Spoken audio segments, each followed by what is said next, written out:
কাট না, অসুবিধা নেই, কিচ্ছু ক্ষতি হবে না।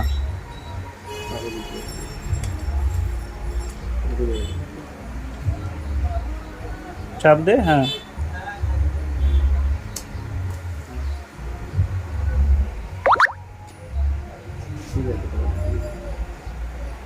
এবার খুলে ফেল, খুলে যাবে। টানতে ছিঁড়ে যাবো, ও ছিঁড়ে গেলে কোনো সমস্যা নেই। আর ওল্টা ফোনটা বক্সটাকে খুলে নিয়ে, হ্যাঁ না আর কিছু খুলতে হবে না, এটা উল্টো কর।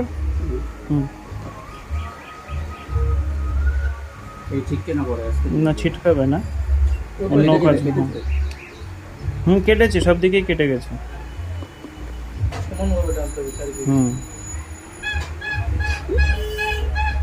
এবার বার কর ফোনটাকে, হাতে নিয়ে দেখা একবার।